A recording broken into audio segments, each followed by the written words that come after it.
If you've been paying attention to the current state of the modern Shonen Jump anime adaptations, you'll have noticed a widespread praise for My Hero Academia, which is in part due to its excellent fight choreography, gripping storyline, unique setting and cast, stemming from diverse influences from both Eastern and Western media. Whereas its contemporary, Black Clover, has not received as much positive attention amongst the anime fandom, since its first few episodes gave off the impression that it's just going to be another Naruto knockoff, which led many to quickly cast it aside, even as early as after the first episode. But the truth of the matter is, most of what makes My Hero Academia great is also present in Black Clover too. And I would personally go so far to say that many times Black Clover actually did it far better. The first similarity between these two series that I'll break down and compare is how both introduced a large cast of characters very early on in their respective stories. Why Black Clover had to establish a massive cast right from the start is that the two main characters, Asta and Yuno, were trying to join a guild known as the Magic Knights, which is split up into 9 separate divisions. So the two of them would soon encounter other characters attempting to become Magic Knights as well, while at the same time getting their first few glimpses of the captains of all the different branches of Magic Knights. Immediately following their selection into separate groups, the now on his own Asta meets his new squad mates, the Black Bulls, which adds a total of 10 new characters to the already large cast. With My Hero Academia, the story follows its namesake by taking place at a school for up-and-coming heroes, where its main character, Izuku Midoriya, aka Deku, is in a class with 20 other students, with the addition of many pro-heroes, serving as their teachers and faculty. Now, here's the first reason of why I felt Black Clover dealt with the issue of having such a large cast early on better, which is that it properly sets up pre-existing knowledge to help the audience better understand its characters. For example, each squad of Magic Knights possesses their own unique traits and characteristics, so whatever squad a Magic Knight belongs to usually reflects their own nature as well. Like one squad of Magic Knights is known as the Golden Dawn, and they're the elite of the elite, generally consisting of royalty or the most powerful Magic Knights, whereas the Black Bulls are essentially the rejects of the Magic Knights, comprised of commoners, the less than stellar offspring of nobility, and all-around charlatans. So the simple idea of giving each individual squad their own identity already accomplishes much of the heavy lifting of establishing who characters actually are, even before they're debuted or first on screen. In contrast, My Hero Academia lacks any sort of uniformity to give insight into multiple characters with one quick swipe of information. Instead, it requires individual time dedicated to over 20 characters to get any sort of grasp of who the characters of My Hero Academia actually are. And considering how little time there was at the very beginning of the story, many characters came across as unexplored.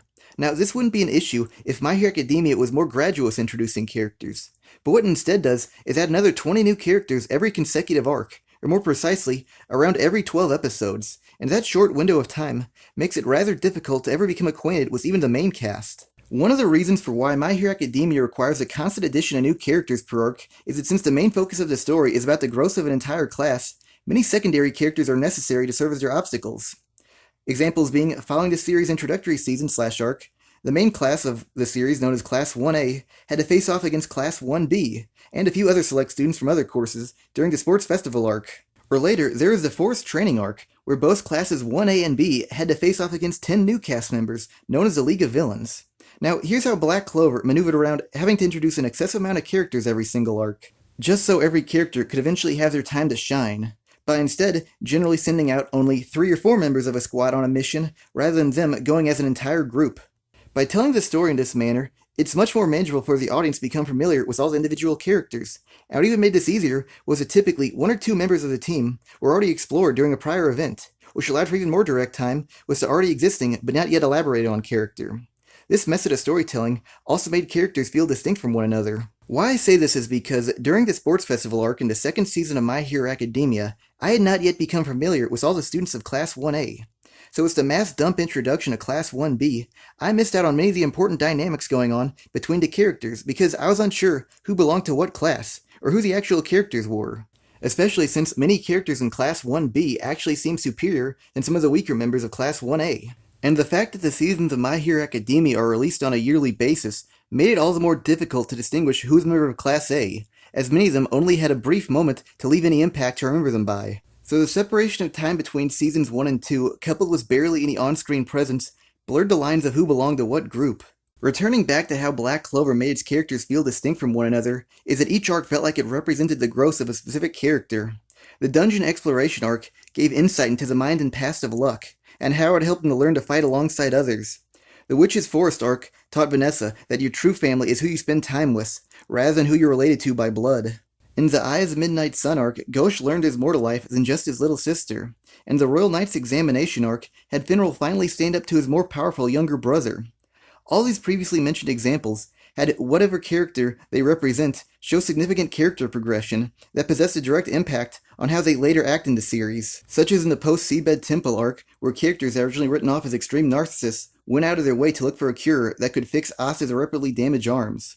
Or how in the past, the Black Bulls were disorganized and individually focused, but in the many missions with Asta, they began to fight as a synchronized unit, like in the battle against Veto. So because many characters in Black Clover had their own arcs, it allowed them to grow as characters, which also in turn made them able to make a statement of who they were in the series, which could easily cement them in one's memory. Another aspect of how Black Clover was able to manage such an enormous cast so early on was that many of them weren't supposed to be seen as actual characters yet. What I mean by this is that they were a type of foreshadowing that held no bearing over the main storyline. Take for example how all the Magic Knight captains were revealed during the tryouts to become Magic Knights. Now their purpose at that point in the story was to display how society was structured, rather than to define who they are as characters, i.e. revealing their characteristics, abilities, or even names. So very minimal knowledge on the captains was necessary to understand their role in the story, or in other words, there was no burden of having to memorize excessive amounts of information about them before the real story had even begun yet. My Hero Academia was on the exact opposite end of that spectrum, where you borderline had to be aware of virtually every minor detail of a character, names, physical appearances, mannerisms, abilities, etc., to understand who they were within the story. Why the characters of My Hero Academia have to be learned on a case-by-case basis is because there really isn't any unifying backgrounds amongst its main characters, such as internal cliques or familial connections, so there can't be an instance where one new fact reveals info that can be applied to more than just one student. Like how in Black Clover, simply knowing that the Black Bulls are the reject Magic Knights can provide insight into 10 characters. One of the elements of My Hero Academia that can be very easily overwhelming is that many of them have up to 4 different names, including first names, last names, nicknames, hero names, and arguably a 5th name if you include their superpowers known as quirks, which also possesses a name, some of which can be very easily misconstrued for a hero name too. And this takes me back to why I say you have to know nearly everything about the characters of My Hero Academia to fully comprehend what's going on. Now, this next example is based solely on my own viewing experience. By the midpoint of Season 3, I was confident that I knew all of Class 1A because I could state all their powers, differentiate them based solely on their physical appearance, and know if a character wasn't a member of Class 1A. But then, their homeroom teacher called out a select group of them by their last names. Keep in mind, the viewpoint stayed focused on the teacher himself, rather than cutting away to whom he was mentioning. So during this scene, I was left clueless onto who he was referring to, because I had not yet memorized every single student's last name. So even knowing about 80% of a character's biography still didn't even help me out in this situation. The naming conflicts don't end there too. The way the story's set up, all the characters are frequently identified by all their different names, whether it be their birth or nickname. Take the main character for example. His mother calls him Izuku. To his teachers and most male friends, he is known as Midoriya. And to his rival, he's referred to as Deku. So depending on whoever he's conversing with, he can be referred to by a completely different name. Now, this wouldn't be a pain to memorize if this solely applied to just Deku, but this stretches across the entirety of Class 1A. So when this all adds up, simply trying to learn all the characters' names can be an arduous task, more difficult than necessary. And I might as well add this too, which is that if you're not a native speaker of Japanese, the process of learning all the extra names is intensified, due to all of them being from a different language. In contrast, Black Clover provided many simple methods to learn about all the characters. Since I already discussed how each individual squad's nature can be used to represent their members, I'll move on to a similar mechanism and how it operates in the same manner. Now, Black Clover wasn't restricted to the insides of a classroom, or as having to have its characters be within the same age group as each other, so it had free range to explore anyone, which included families, covering a variety of ages. Why having families was a great addition to this series is that it can alleviate some of the symptoms that can plague media with a large cast of characters. Like I said with My Hero Academia, remembering multiple names from 20 unrelated characters could be very difficult. But with Black Clover possessing families, St. Noelle's for example, and knowing her last name covers her older siblings as well, almost like it's killing 2 birds with one stone, or I guess in Noelle's case, 4 birds with one stone. Other ways the family system in Black Clover chipped away at having memorized so many different names is that certain families possess motifs in their naming scheme, such as the Crimson Lion's House Vermilion, whose names are Leopold, Forgolion, and Marileona, all of which are derived from the word Leo, making them easy to identify as being part of the Vermilion family. Another instance similar to this is with the character of Zora, whose father's name was Zara. Zora is a major character, or Zara is a relatively minor character, who could be easily forgotten, but since his name is similar to his son's, that makes it a whole lot easier to remember. This is a bit off topic, but since it goes with what I was just saying, I'll state it now, which is that one of the elements that makes My Hero Academia great is its diverse range of influences, particularly pertaining to American comics. But here's one way how Black Clover's influences are just as diverse, which is that the names of many of its characters are based off of words from foreign languages. I just brought up Frigolian, so I'll start off with him. Well, Frigolian translates from Spanish to Fireline, and he happens to have been a former captain of the Crimson Lions, so his translated namesake matches with his squad. Another example is the Wizard King himself, Julius Novachrono. The fact that he holds the rank of Wizard King, sometimes referred to as the Magic Emperor, is important too, as he shares his first name with the famous real-world emperor Julius Caesar. And contained within his surname is the suffix chrono, which is a Greek word for time, derived from the titan of time, Kronos. Keep in mind what the Wizard King's ability is: time manipulation. There's quite a few more examples like this present in the series, but it'll just take as much time covering them all that I'll just say this. Since Black Clover is influenced by other languages, world histories, and mythologies, it's pretty worldly. Getting back on track, another way Black Clover makes recalling characters seamlessly easy is that many of them possess ranks or titles. Let's just say you don't remember a character based on their name alone. But if they possess a specific rank or title, that can at least put you in the right direction, if not outright giving you the correct answer if you're unsure of who they actually are. An instance of this practice within this series is through the character of Dorsey Unsworth, who was brought up during the Royal Knight's examination arc. At that point of the story, Dorsey's character had been seen but not yet explored, and I struggle to even recall a time where her name was mentioned prior. But since she was brought up as Dorsey Unsworth, captain of the Coral Peacocks, her identity could answer for who she was, despite not being an on-screen or even mentioned character. To be fair, a portrait of her image appeared as she was being mentioned, which could also link her name to her identity, something which My Hero Academia has done as well. Except the difference between those two is that with the extra addition of the title, that can provide deeper background into whoever is being mentioned, which works especially well with a relatively unknown character like Dorsey Unsworth. To sum up how each show handled introducing new characters into the series, I would say Black Clover was written very manageable and coherently, whereas My Hero Academia could become very overwhelming at times, which would require a rewatch to fully comprehend what was going on. So that's why I would personally say Black Clover won in this regard. Moving on to the next topic is how the setting/world of each story was structured.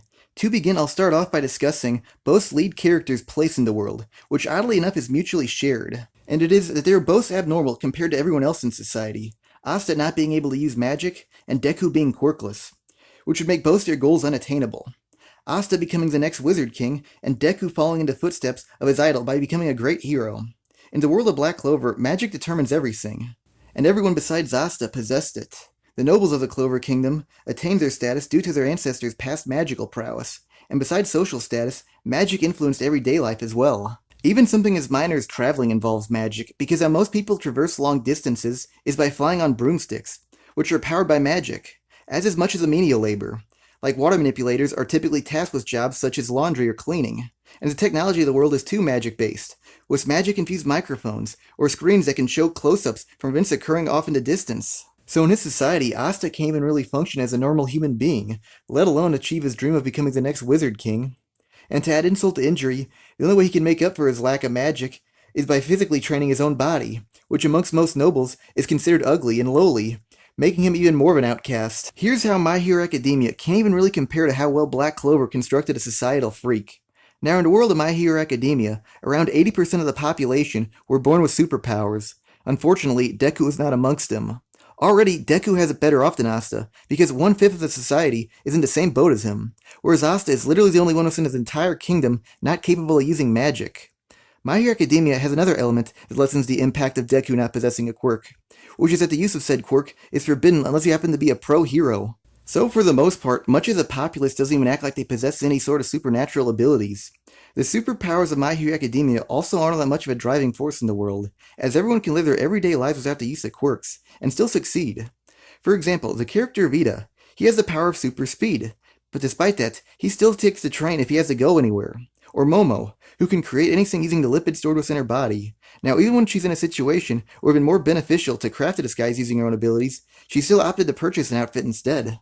What I'm getting at is, surviving in the world of My Hero Academia isn't dependent on quirks, as there are alternatives to thrive in the world. Whereas the world of Black Clover is completely structured around the use of magic, and not possessing it would put one at an extreme disadvantage, to the point that they're more of a burden on society. Deku got along fine, really no different than anyone else in the world, before he received his quirk from All Might. Whereas Asta, he had to live a life completely different from everyone else. Even after gaining anti-magic, he's still abnormal. He can't fly on a broomstick, so he has to hitch a ride from a friend. And he falls for traps that anyone semi-competent at sensing magic could catch. So Asta is essentially handicapped in society, and has to rely on others to get through, even some of the more simple tasks. Maybe you can argue that the recoil damage from Deku's quirk restrains him, but it's nowhere near to the same extent as Asta's, because there are already characters in My Hero Academia whose quirk comes with their own drawbacks. For example, the character of Kaminari. His quirk allows him to produce electricity, but if he generates a lightning bolt too powerful, afterwards he is rendered temporarily brain dead. So since there are already other characters who face the same predicament as Deku with quirk hindrances, that doesn't hold him back too terribly far. Overall, Black Clover was far superior at making a character who possessed a disadvantage that could prevent him from achieving his goal and make him an outcast in society, because in Asta's world, he can barely operate without magic, whereas Deku might have his dreams crushed, but he can still move upwards in society. While still on the topic of the setting, I'll break down and compare both series' locations and environments. With My Hero Academia, one of my grievances with the series was its locations, because for the most part, they all felt similar, which made them feel lifeless and redundant. The only real exceptions to this being the Force in the Forest training arc, and the stadium from the Sports Festival arc.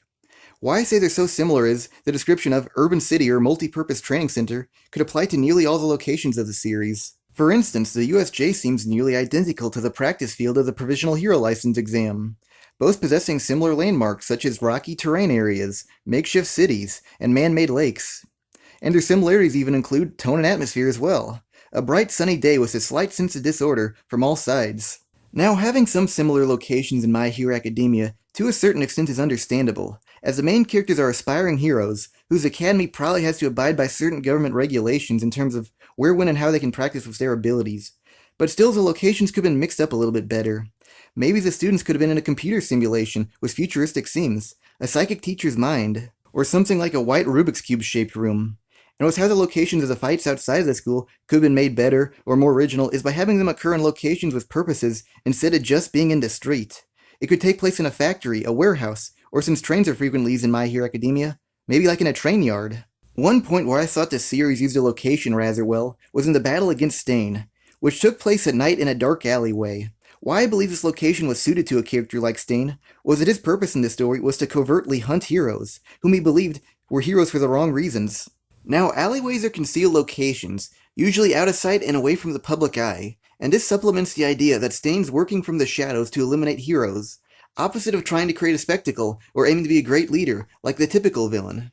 Now, the narrow walls of alleyways also brought out the best in his fighting style, too, since he fought more like a stealth-based fighter instead of the typical brute of the series past, all of which made this fight one of the more unique ones in the series, too. Continuing on with Black Clover, I would say every one of its arc's locations felt unique, easily differentiated from one another too, and this is in part due to how its locations were designed.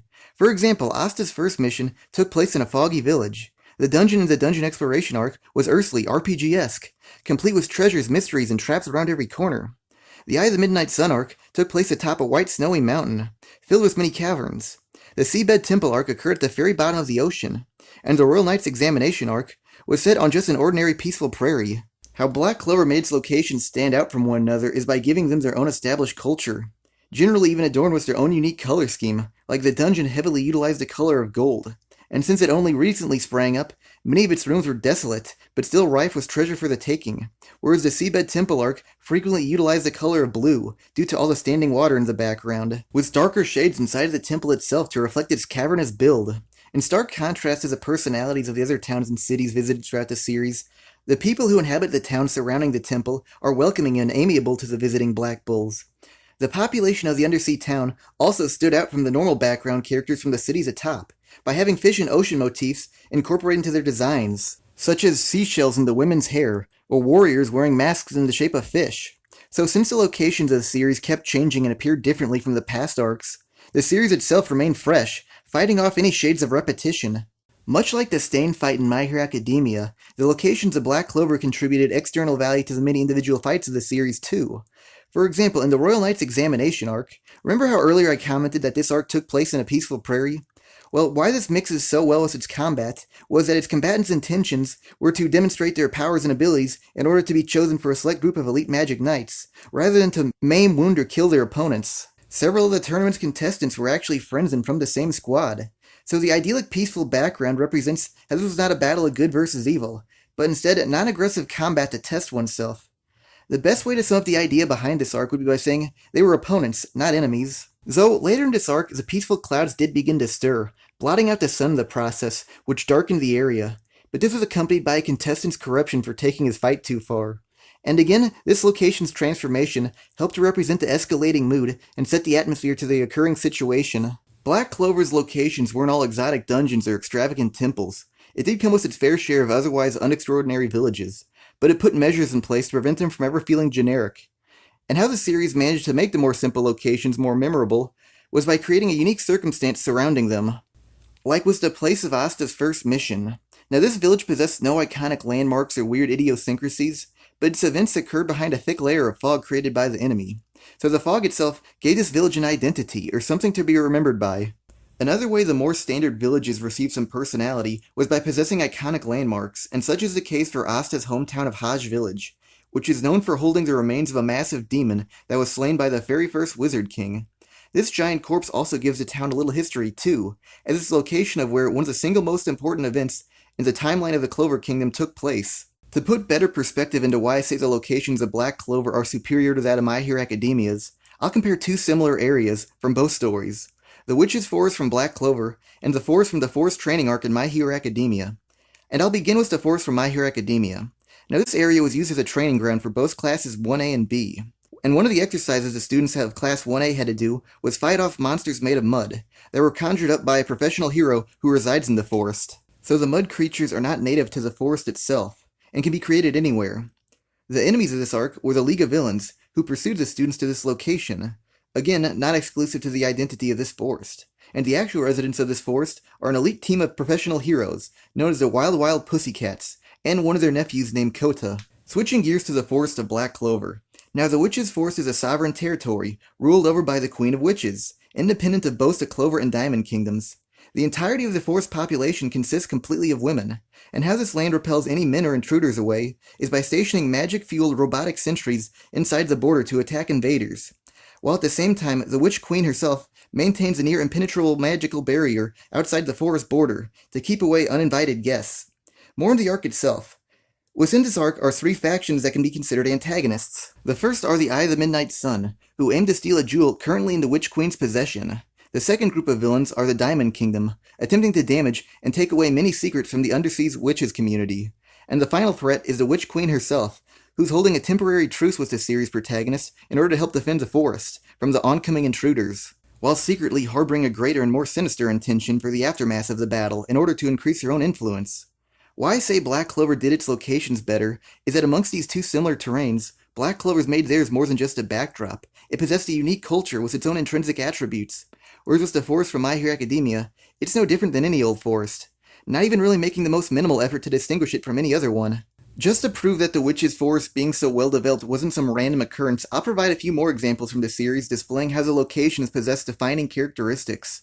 First off is that in the Clover Kingdom's capital resides a black market, hidden away from the public eye, and how one gets there is by walking through a visible but immaterial magic-made door. And how this brings an interesting aspect to the world of Black Clover is by creating a sensation that there's always more than meets the eye, and that in a world of magic, secrets lurk in the darkness. Secondly, several magic knights briefly visited a volcano, known for its potent hot springs at its summit. But this area was more than just a volcano or an interesting backdrop. It served a second purpose too, as it produced powerful heat waves that could easily overwhelm a weak mage, which forced the visiting magic knights to refine their magical barrier prowess in order to reach its peak. Another example pertains to the stark differences between the barracks of all the different Magic Knight squads. For example, the base of the Golden Dawn is basically a well-maintained palace fit for a king, possessing many affluent decorations, such as pillars and fountains, whereas the home base for the Black Bulls could basically pass as a college frat house because of its unkempt and shabby appearance with a figuratively small stature compared to the series' other buildings. Something as minor as a grill outside the barracks conveys deep insight into the nature of the Black Bulls themselves. That since there's a lowest ranking squad, they presumably don't even have a proper kitchen. So all these minor details eventually add up and make the locations of Black Clover feel distinct and like they have their own identity. One statement that I made earlier that I know some My Hero Academia fans may take issue with is that I said there aren't many unique locations in the series. And some of those fans might counter my argument by saying, though it possesses a fewer number of locations in its setting, the few it does have actually contain multiple areas, so that levels the playing field between the two of them. Again, I go to the forest and the forest training arc as an example. the street that overarches the forest itself, the cliffs where Deku fought Muscular, the hot springs, or the fact that the nature of the forest itself evolved over the duration of the battle against the League of Villains since it caught fire. Well, my response to any future comments that share any resemblance to that justification is, Black Clover uses multiple locations per area as well.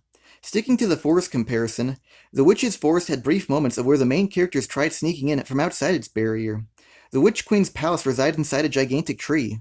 Also within that exact same tree is a massive bird cage, where Vanessa spent much of her youth, and a village/market surrounds the tree's exterior. It too morphed over the duration of the arc. Just as in My Hero Academia, this forest caught fire as well, but continued changing afterwards. Once the Queen of Witches joined the fray, she, using her magic, created pools of blood, with crucifixes springing out of them, giving the area an ominous red glow. Essentially, any positive way My Hero Academia utilized its locations, Black Clover used them in a similar manner just as good. Why I've been so intently focused on the locations and settings of both worlds is that they're basically as crucial to the stories as the characters themselves. For instance, how well the world's crafted determines the believability of just about everything in this story, which leads me to my next point of how the world of Black Clover surpasses that of My Hero Academia's, because its setting provides justifiable reasons for the existences of villains, antagonists, anti-heroes, and conflicts. The world of Black Clover contains numerous autonomous kingdoms, many of them named after the suits of playing cards. And how this permits for justifiable antagonists is that since there are many separate kingdoms, this allows for there to be wars amongst themselves, as the non-unified kingdoms would all try to improve their own living conditions or surpass each other in terms of military dominance, by disputing over lands and resources that would be beneficial to themselves. This was the entire point of the dungeon exploration arc, where Asta and companions were sent on a mission to uncover the secrets of the newly discovered dungeon, where they came into contact with the soldiers of the Diamond Kingdom, forcing them to duke it out. The Warring Kingdoms concept not only gave the series enemies, but also antagonists, or more accurately said, enemies of circumstances, rather than malicious villains, and anytime an enemy has good intentions, their actions come across as more believable. Black Clover didn't just have kingdoms of humans, but also other races, such as the elves. How the motives of the elves make them believable and legitimate villains is that hundreds of years prior to this point of the story, they were betrayed and oppressed by the humans they thought of as allies, and their successors, the Eyes of Midnight Sun, sought revenge against the Clover Kingdom. Having antagonists connected by place of birth or species makes much more sense than random people of similar beliefs organizing, and it's understandable that one would just go with the flow of society, rather than people who hold abnormal beliefs critical of the world, somehow managing to find each other in a crowd that's essentially against them. Admittedly, this example doesn't exactly pertain to specific locations, but it still can be classified as part of the setting. And it's that the population of the Clover Kingdom identifies itself by a caste system of nobility and commoners. How a caste system opens up room for credible antagonists with plausible motivations is because it allows for characters, in the cases of nobles, to abuse their authority, or ignorantly look down upon the lower classes. And likewise, there can be a case made for commoners' corruption and villainy. Like if they believe themselves to be oppressed, it's perfectly reasonable why one might rebel against a social order. One of the recurring and generally unjustifiable tropes in anime is villains converting to the side of good after meeting or being bested by the lead protagonist. But how this occurs in Black Clover is much more easier to stomach than how most other anime do it, due to the class system, because if someone, say from the upper class, spent all their life interacting with only people of the same standing, they might be blissfully unaware of how the lower class can be just as powerful and honest. So encountering one who is capable might be able to sway their ignorant beliefs, and if a commoner who's experienced hardship and lost faith in society meets someone who is an uncorrupted version of what they despise, they might be able to possibly regain their lost trust in others. Shifting gears to how the setting of My Hero Academia influences its villains, it really feels non-existent. For the most part, it comes across like villains chose to be villains for no particular reason. Now later in the series, the environment does kind of give a reason for the existence of some villains, but it doesn't carry the same credence as Black Clover's did. Now, the rationality behind one of the instances is that the loss of All Might has emboldened more people to become villains once again, so society's greatest deterrence to crime has been neutralized. Now, I'm not saying that crime couldn't rise from an event like that, but it's just not as well connected as Black Clover. Another idea floated around in My Hero Academia that serves as an excuse for the existences of some evildoers was that since using quirks for purposes other than self-defense in life-threatening situations was banned, that made some people who didn't obey the rules into criminals. My issue with the concept of that is, it just seems a bit overreaching that one would become a villain because of a law like that. Maybe a small-time criminal, but definitely not something like wanting to fight against a hero association or overthrow society. What I'm getting at means, many villains of the series feel like they're evil just for the sake of being evil, and not like there's any underlying force for being that way. The reason why I said most villains instead of all villains is that there are some antagonists with less than superficial backgrounds, many of them not yet in anime format. But despite that, here's why I say My Hero Academia still can't compete against Black Clover, which is that every way it crafted a good antagonist, Black Clover 2 possessed a similar backstory motivation equivalent that in most cases was actually done better. First off is the power-hungry antagonist who stops at nothing to gain what they want, even if it means taking it from others. My Hero Academia's representative is All for One, and Black Clover has two similar antagonists stylized in this manner, Catherine and the Queen of Witches. All for One's power narcissistically steals the quirks off of other superpowered characters, gaining them in the process. His goal was to become the ultimate villain, but now he seeks to create the ultimate villain for the next generation. Catherine has the ability to soak up the life and youth away from other people, which in the process increases her own longevity and youthful appearance. The Queen of Witches desires magic she is incapable of learning, such as Asta's anti-magic or her daughter Vanessa's fate manipulation. How Black Clover did their power-hungry characters better was by giving them more motivation than just seeking power, as Catherine wanted to preserve her fleeting youth, and the Queen of Witches wanted to fill an area of herself that was imperfect. The method of getting what they wanted was also more intriguing, as the Queen of Witches locked Vanessa away in solitary confinement in the hopes of unlocking her fate magic, and she even turned Asta into a mindless puppet to control his anti-magic.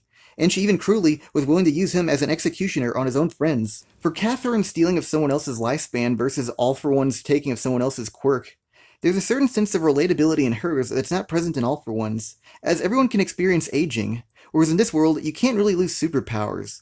Okay, you can receive a debilitating injury, but that's not the same thing. Whereas Catherine's motivation, you can semi-understand it, and that makes her a much more genuine character. Again, I have to bring up the idea of quirks not being necessary to succeed in the world of My Hero Academia. So in the long run, losing a quirk isn't as much of a curse when compared to Catherine sapping away a bunch of people's younger years. Losing a quirk would be horrible, but they still have a life ahead of them. Whereas if you're warped from age 20 to age 80 in an afternoon, you would miss out on so much in life, and be doomed to die at an earlier age than you're naturally supposed to.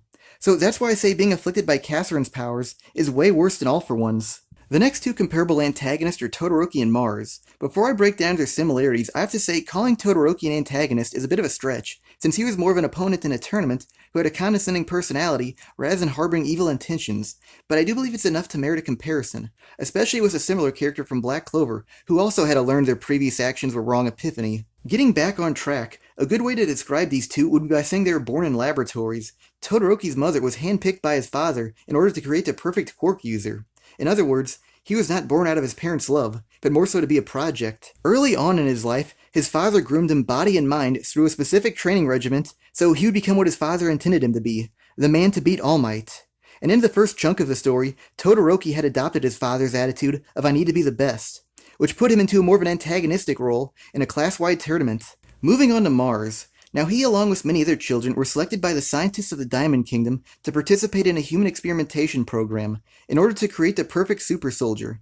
And at the end of this program, the scientists forced him to fight to the death with his friends, which in the end resulted in him abandoning his emotions. Now later, both these characters eventually chose to break free from the path they took. Again, both these resulted from being the protagonists of their retrospective stories. Now I'm not saying one of these characters is better than the other, they both have their own strong suits. Todoroki's came across as more personal, whereas Mars's backstory felt more tragic. But what I'm actually getting at is that one of the most lauded about characters from the more highly regarded My Hero Academia has a nearly identically styled character present in the much less praised Black Clover. So this is one of the reasons why I believe Black Clover is at least as good as My Hero Academia, if not better. Speaking of identical, another fun similarity I noticed between these two characters' powers is that they look interchangeable too. Todoroki can create ice, and Mars can create diamonds. Both substances look alike and are utilized in the same manner at multiple points throughout the story. And the two of them also possess the ability to use fire too, but both are hesitant to use it. The final comparison between these series' antagonists would be that the following characters can be summed up as anti-heroes battling against a corrupt sense of justice, and the representatives from both series would be Stain and Zora. Just as with Todoroki, calling Zora an antagonist is a bit of a stretch, but why I believe it's appropriate is that in his initial appearance, the audience was led to believe he was going to be an enemy, or at least a spy. I'll discuss this topic a bit more in depth later in the video, but for now, sit tight. As I stated earlier, both of these characters' motives were to eradicate corruption and otherwise noble entities. Stain hunted heroes who sought fame and fortune over justice, whereas Zora played vigilante, taking out magic knights who abused their authority and disrespected commoners. The reason why I say Black Clover did this character archetype better is because Stain's ideology and whom he targets can come off as a bit incoherent. Like the hero he admires most is All Might, but All Might himself falls into almost every category that Stain hates. He dislikes popularity, All Might's most popular of all heroes, and has action figures of himself made. He also hates heroes that are narcissistic. All Might quite literally has his own voice play as his ringtone. Of course, there's the argument that All Might inadvertently gained his popularity, and he only acts narcissistic because his overconfidence makes the ordinary citizens feel safe. But still, Stain's worship of All Might feels incompatible with what he stands for. Whereas Zora of Black Clover, his ideology and what he does actually sync up. How he arrived to his conclusions of nobles and magic knights was through the deaths of his father, who was the first commoner to achieve knighthood, only later to be executed by his fellow squad mates who didn't wish for their group to be infiltrated by those of the lower levels. Keep in mind his victims: 2 magic knights about to assault a barmaid, and a vice captain about to murder an old woman. What's also worthy of mentioning is that the vice captain he attacked happened to be from the exact same squad that backstabbed his father years earlier. So all in all, his mind and actions are coherently written. Compared to Zora's targets, Stain's victims just seem random. Like he crippled Ingenium, who with everything revealed about him up to this point, seems like he would have been a hero Stain supported. I will say Stain's disdain for Ingenium's younger brother can be justified, as it's portrayed as a personal vendetta, which can be easily interpreted as putting yourself before others. But still, his initial provocation just seems unreasonable. If anything, he could have got the message across better if he went after Mountain Lady, who's a heroine blossoming into stardom, who's openly stated she's in it for the money and fame, even if it means hogging the spotlight. I'm digressing further and further, but this is better said now than later, and it's that the villains of Black Clover are more complex and morally gray than those of My Hero Academia's. For instance, there's an antagonist aligned with the Diamond Kingdom named Lotus. Yes, he works for the enemy and can display tendencies of cowardice, but despite that, he rescued his fallen comrade, and is revealed to have fled the battle because he wants to return home to his loving wife and daughter. The 2 latter traits are qualities of a good man. Now compare him to Longris, who is supposedly an ally to Asta, the side of good. One of his first on-screen moments in the series was him wiping out several innocent civilians of the Clover Kingdom just so he could eliminate a threat to the Clover Kingdom, and afterwards displaying no signs of remorse for his actions. Side by side between these 2 characters, if one had to be defined by good and the other evil, Lotus would be the clear good guy, and Longris most likely would be considered the evil one. Now do this exact same thing to some of the more morally questionable characters from My Hero Academia, such as Stain and Mountain Lady. Now between them, there's a clear line of who's good and who's bad. Stain evil, Mountain Lady good, despite possessing traits from the opposing end of the spectrum. What's most emblematic of how Black Clover's world is in the gray zone morally is the existence of the Clover Kingdom's 2 kings, the Normal King and the Wizard King. The Wizard King represents everything just in the world, while the Normal King represents everything corrupt in the world. The fact that these 2 opposing forces' authorities are intertwined in the government of the Clover Kingdom demonstrates how everything is complex, and one being is not completely good or evil. Which is why I put it above My Hero Academia, where everything is almost entirely good or evil, with next to nothing in between. I think being morally gray represents society in actuality, where there's no exact definition of pure good or pure evil. Returning back to how the setting was portrayed in both stories, in my opinion, one of the weaknesses of My Hero Academia's was that its setting provided only insight from the narrow perspective of heroes and villains. Earlier in this video, I mentioned how at first Deku not possessing a quirk didn't seem like it was all that much of a big deal in the long run. Well, elaborating more into the lives of those without quirks or non-heroes is how My Hero Academia could have made Deku not having one a bigger deal. Like, let's say at one point of the story, Deku encountered someone who had the potential to be a legendary hero, but instead squandered it, leaving himself with a feeling of regret.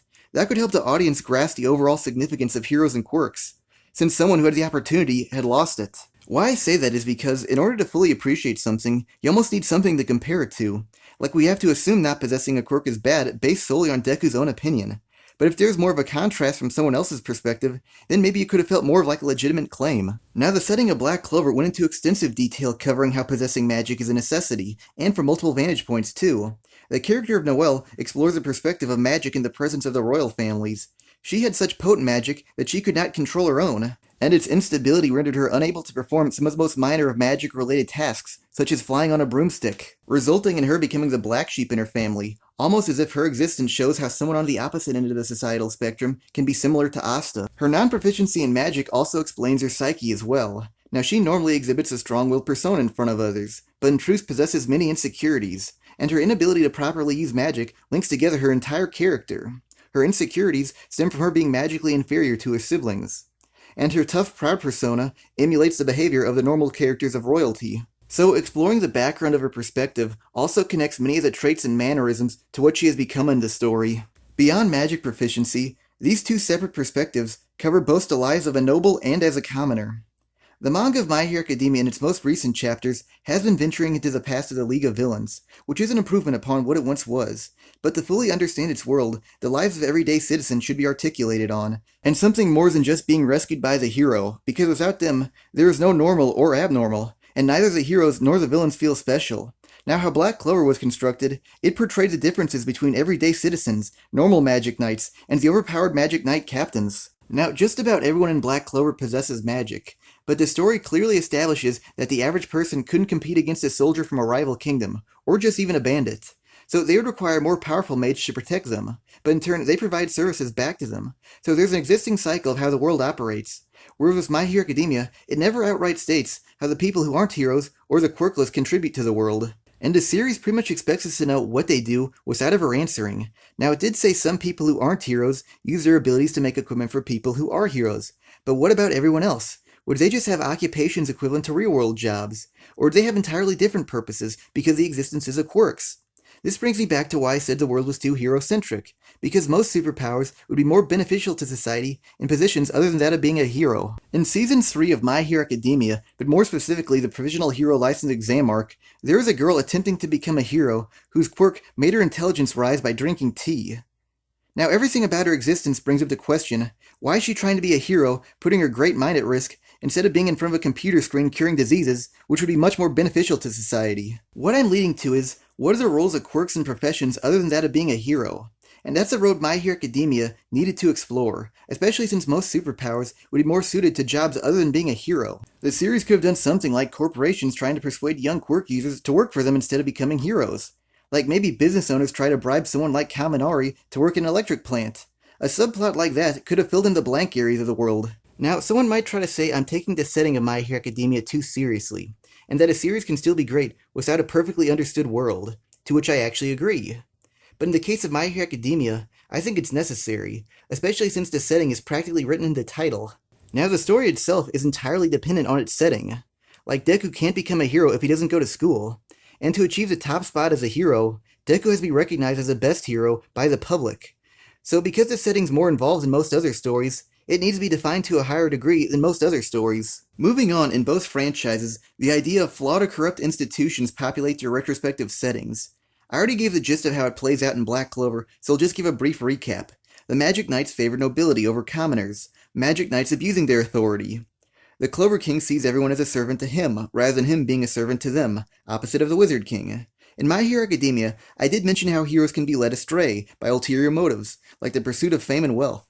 But the corrupt system doesn't just end there, as the Hero Association bogs itself down through regulations and red tape, which disincentivizes saving people, the true purpose of heroes, and instead opts to follow procedures and rules. Also present within the upper echelon of the Hero Association reside some morally questionable heroes, who possess tendencies that share more in common with evildoers than heroes.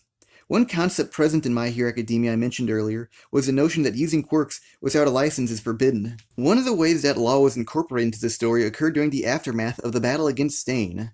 Now, the team of Deku, Ida, and Todoroki had overcome the Hero Hunter using their own quirks, but without the permission of the heroes they played sidekick to.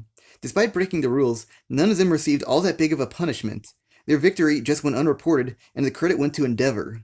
And this leads me to why My Hero Academia's corrupt systems don't seem as unjust as Black Clover's. Now, for an institution that's supposedly flawed and values the wrong ideals, the heroes in training got off with just a slap on the wrist, which makes the police and the Hero Association seem more like reasonable guys, since they are willing to forgive and forget.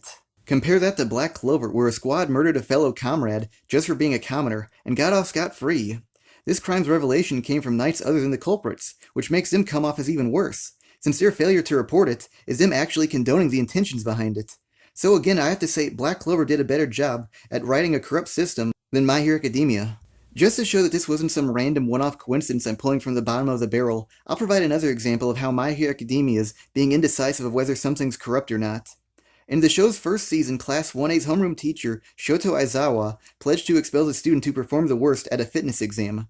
Deku, unfortunately, being unable to frequently utilize his quirk, came in last place. But since he displayed heart, Aizawa opted not to flunk him out of UA, undermining his previous pledge. Aizawa's actions, or maybe more correctly said, inactions, damages the intensity of My Hero Academia in many ways. A character who's overtly strict, a theme generally synonymous with flawed institutions, ends up being more lenient, a concept more applicable to righteousness over always by the books. Now, an occurrence like this wouldn't be as much of an issue if it happened occasionally, but nearly every single time someone violates a rule, it gets swept under the rug. And surprisingly early in a character's character arc too, which makes these supposedly true enemies of the series apt to be more closer to the correct end than the wrong end. Just a quick side note, how on earth did Deku come in last place during the fitness exam? He just spent the last few months training with All Might to physically prepare his body for his new quirk. Admittedly, some students' quirks could give them advantages, but how on earth did he get beaten by an invisible girl, or a boy who turns brain dead if he generates too much electricity? It all just seemed too convenient for the sake of drama. Maybe if Deku got second to last place, and the person below him got kicked out of UA, then maybe the school could have fit the mold better for being too by the books, instead of being heroes for the greater good. Deku aside, there's still several other strange and never-explained conveniences going on in the world of My Hero Academia, especially with Class 1A, who are supposedly the kids with the greatest potential to become the future heroes. But despite that honor, many of the students enrolled in the class seem anything but. For instance, one of the requirements to be accepted into the school involved earning points by destroying giant robots, or rescuing other students, but many students of Class 1A don't seem like they'd be capable of doing either. Now, the author cleared up one of these cases. In an out-of-story interview, he said that the character Mineta passed by clogging up the engines of the giant robots, which broke them down in the process. So at the very least, it provided an answer for him. But what about everyone else? And the thing is, My Hero Academia is constructed in such a particular way that there will always be issues like that. Unless they're all individually answered, they'll almost certainly appear as just plot holes or convenient moments. Another time I felt My Hero Academia was convenient for drama's sake occurred during the announcement for the results for the Provisional Hero License exam, where only Class 1A's top 2 students failed the exam, but somehow everyone else in the class passed, including the guy who was cowering in the corner an hour earlier. Now, there is proper rationale for the top 2 students failing. One was rude to the judges, and the other failed to cooperate with another student. But them failing isn't what bothers me. It's how everyone else passed. Because this test was said to be insanely difficult, and their class itself was already put at a severe disadvantage since their quirks were known by the other competitors, so it just seems contrived and improbable that they all somehow managed to pass. I've been silent on Black Clover for a while now, because with how its world's set up, it's really difficult to find any inconsistencies, which to be fair, could be because it didn't take as many risks as My Hero Academia, since its own world models itself heavily after the standard RPG universe, or guild system, whereas My Hero Academia blends Japanese schools with Western superheroes, which could introduce several volatile elements into the series. But despite that, any issue in Black Clover's structure can be very easily explained. How did such a corrupt person attain that high of a rank in the Magic Knights? Maybe he's noble and has familial connections. Why is he so powerful? Ancestry. How does that contraption work? Magic in the most literal sense. So it's just that Black Clover and its world were constructed in such a simple way where it's difficult to break any established rules or concept. The next overarching subject I'm going to compare and contrast is how both tell their stories, beginning with a mutually shared driving force, the theme of rivalry. From Black Clover, it's between Asta and Yuno, both of whom desire to become the next Wizard King. Their rivalry dates back to their very beginnings, from when the two of them, as infants, were left to the care of the same orphanage. Their personalities mutually benefited from each other and served as influences to improve. Asta's passion and enthusiasm encouraged Yuno to break from his shy and timid self, while Yuno's inherent magical prowess inspired Asta to strive for greater strengths, despite his own limitations of being unable to use magic. With the rivalry of Deku and Bakugo, they too have a history together, whereas a quirkless Deku followed in the shadows of the already capable Bakugo. Despite one possessing a quirk and the other not, they both had aspirations of becoming the greatest hero ever, by following in the footsteps of their mutual idol, All Might.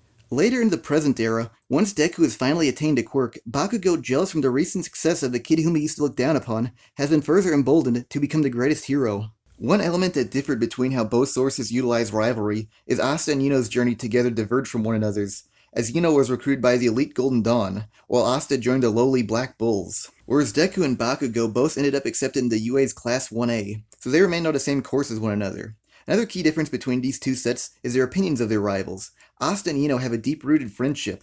Though Yuno does have a tendency to tease Asta, but there's nothing malevolent behind it. Whereas Deku and Bakugo's sentiments towards each other are exact opposites of their Black Clover counterparts, as Deku respects Bakugo, but he's not exactly his go-to buddy, and Bakugo is dismissive of Deku at nearly every single chance, and angered whenever Deku mildly succeeds or just outperforms him. Black Clover's two rivals being separated opened up numerous advantages to explore, like the fact that Yuno got accepted into the best Magic Knight squad displayed the widening gap between him and Asta, indicating that Asta has some catching up to do if he wants to achieve his goal. Any future encounters between the two of them were made all the more momentous as well.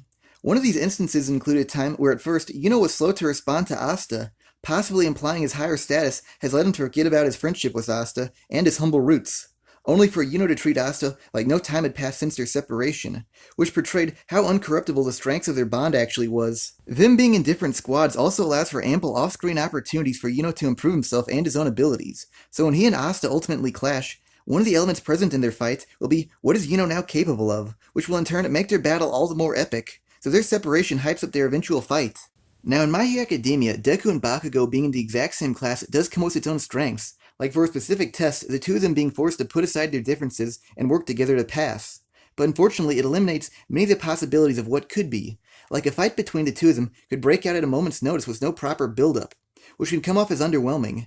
And since they're around one another, so much it's hard to pull off the what is the other capable card as successfully as Black Clover could, since many times the entire class is seen training as a whole, like when they're all trying to create their very own ultimate attack.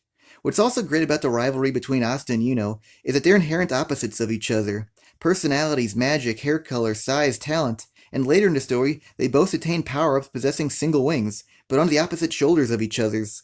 Another stark difference between how both franchises dealt with rivalry is how the rivals saw each other. In Black Clover, both Asta and Yuno desire to be the stronger of the two, but they still want their rival to be the best they can be. Moving on to Deku and Bakugo, they do have some contrast between each other, hair color and personality, so there are some, but it still fails to reach the same heights as Black Clover. And with how the series dealt with their rivalry, it's pretty standard. Deku, the protagonist, acts more amiable to Bakugo than how his rival treats him, which leads me to why I say Black Clover handled the rival system better. And it's because typically in most anime or manga, the rivals hate each other's guts, and generally only develop any sort of respect towards each other until the very end of the story or at least their character arcs. But in contrast, Asta and Yuno are actually on good terms with one another, right from the very start too.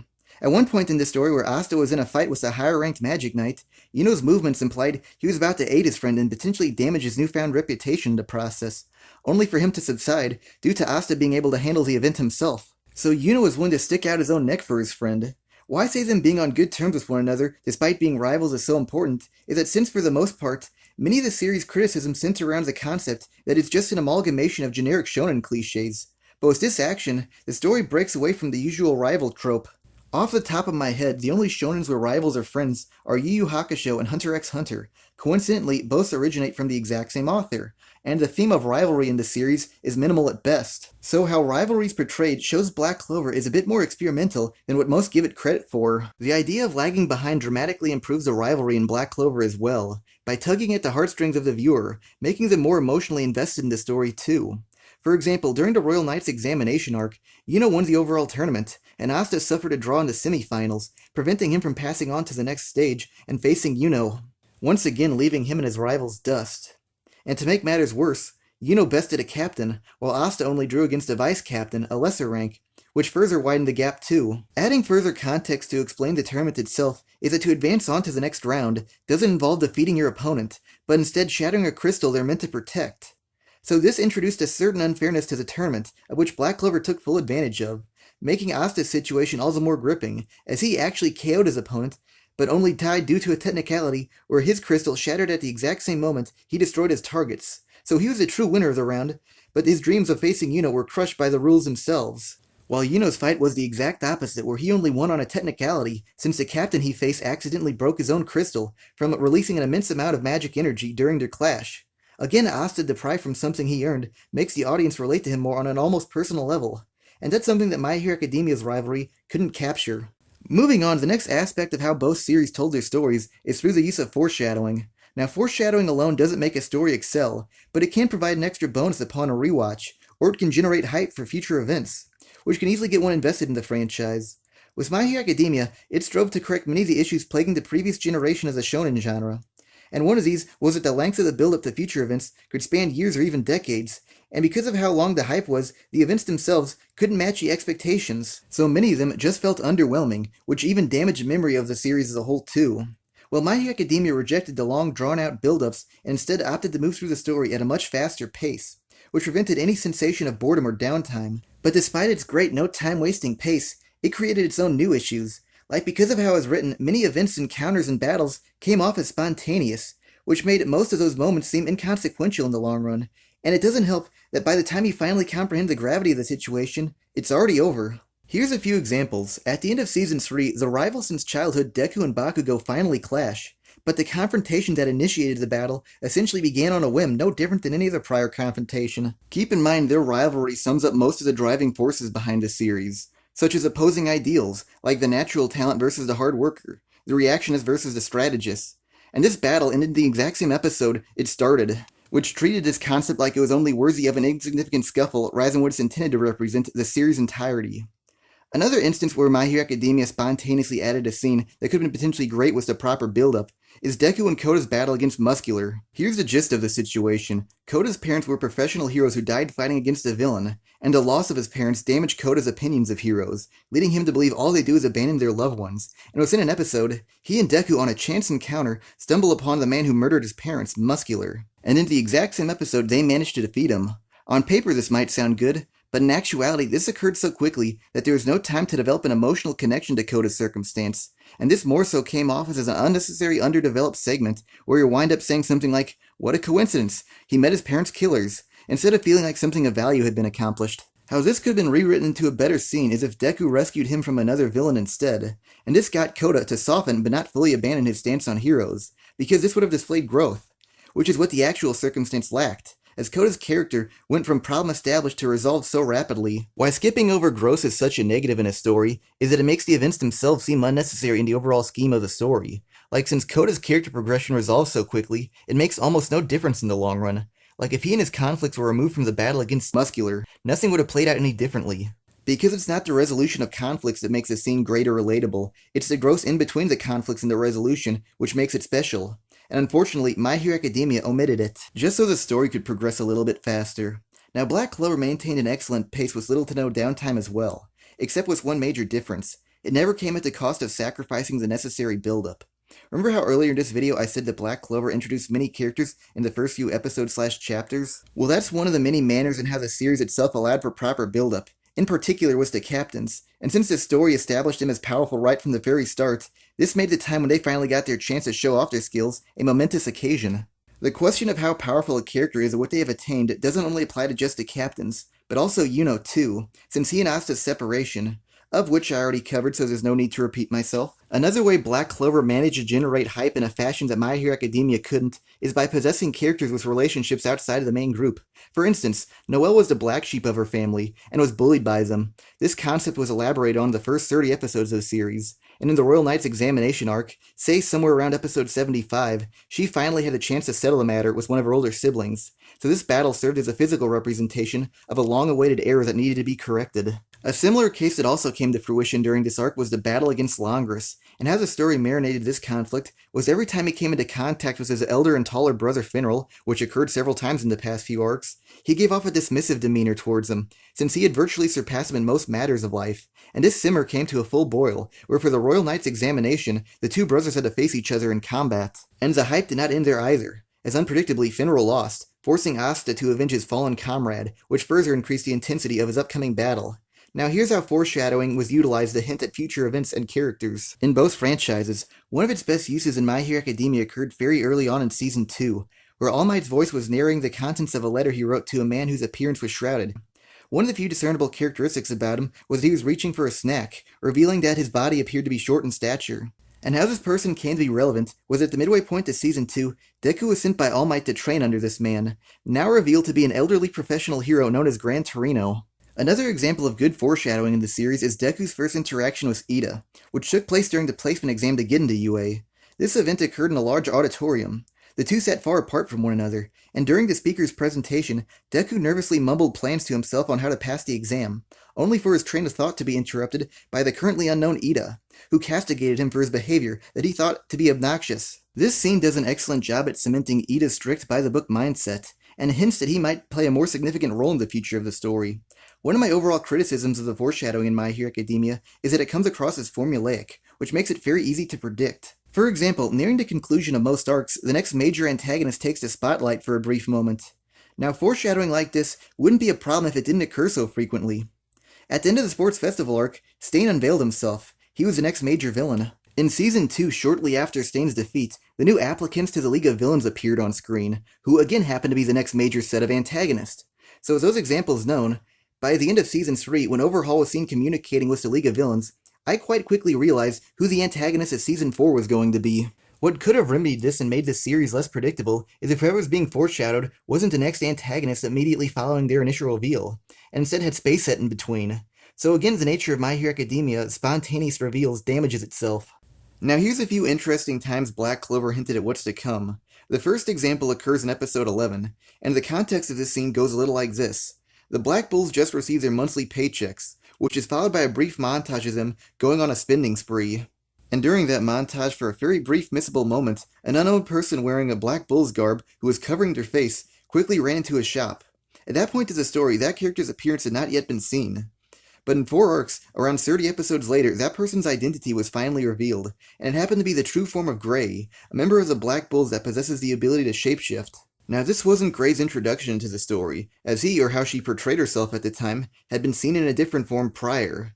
That of an almost animal-like heavy-set man, with a shaded-in face. This foreshadowing works masterfully on so many levels. First off, as if this montage only featured the Black Bulls, so this moment can be interpreted as there possibly being more unrevealed members of the squad, or that the already known members hold some hidden secrets yet to be seen. By the way, both of these interpretations actually came true.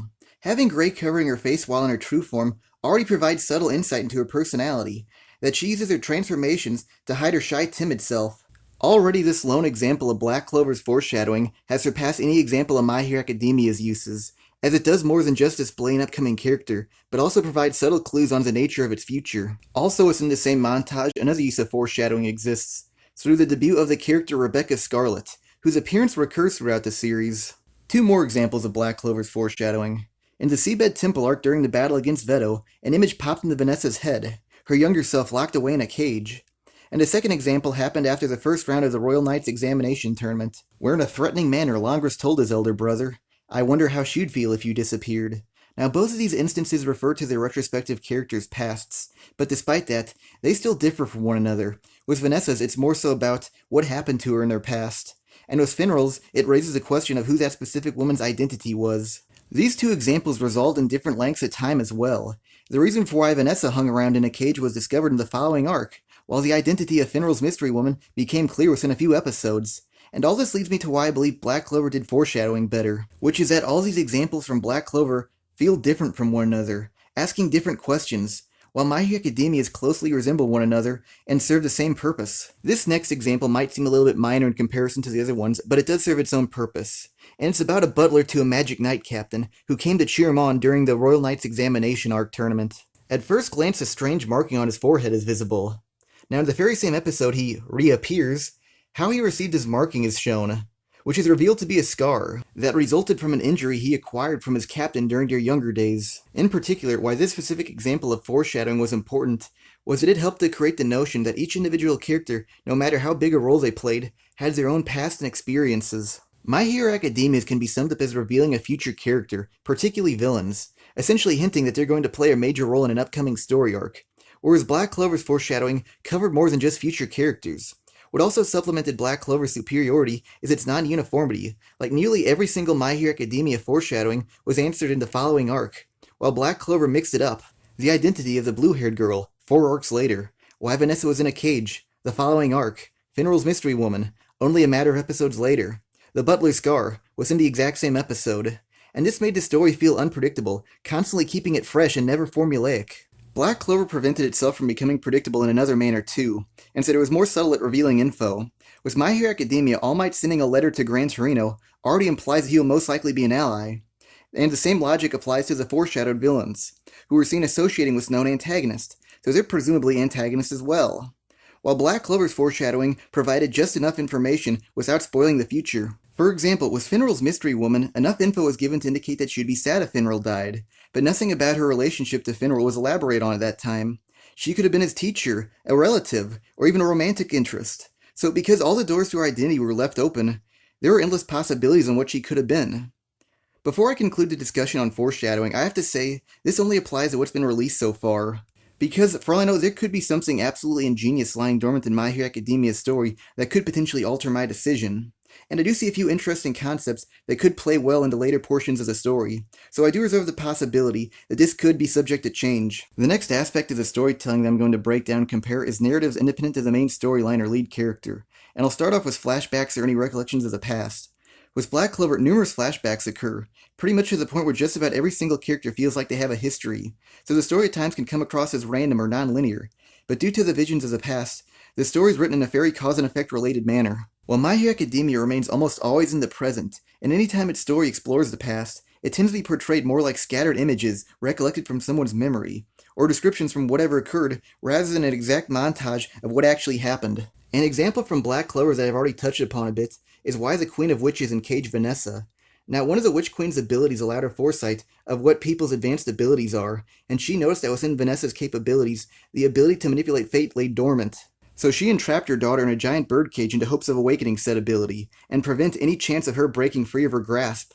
Vanessa's time in the birdcage spanned several years. Despite her inability to exit, she could still see and hear what happened outside. One particular gut-wrenching moment involved two outside witches discussing a restaurant that had recently opened up, of which Vanessa desired to taste, but couldn't due to her confinement. And after years had passed, Vanessa overheard two witches talking about how the restaurant had recently closed down, meaning she would never get to try that restaurant out. This flashback included was Yami, the captain of the Black Bulls, while on a training mission accidentally destroying the walls that bound Vanessa. But even so, she still refused to leave. But a speech from Yami eventually encouraged her to break free from her confinement, the cage itself and her mother's will. One of the strong suits with how Black Clover told its flashbacks is that it bridges a clear connection to the past and present. Vanessa joins the Black Bulls because their captain liberated her. The fact she dresses scantily and is typically intoxicated serves as a metaphor for her freedom. No binding clothing, and the alcohol keeps her mind in a more relaxed state. So much of her present self can be explained as her breaking away from her sheltered past self. Two flashbacks from My Hero Academia that best represent how they're told is when All Might's recollecting his past with his master, and the other time is when Deku remembered a time from his youth when he watched a video of All Might saving the day. These examples represent the series as a whole, by portraying flashbacks more like fragmented memories than as independent narratives, which more so focuses on perspective by giving itself a mystery-like element. For instance, Deku watched a video of All Might rescuing people from a crumbled building, but the videos itself never display who or what brought down the building, so these events are only seen from the perspective of Deku, and not a complete, totally accurate account of the story. With All Might's reflection of his teacher, essentially only the important moments are shown, him begging her to train him, her passing down the knowledge of how a true hero should act when around others, basically recounting events of that ilk.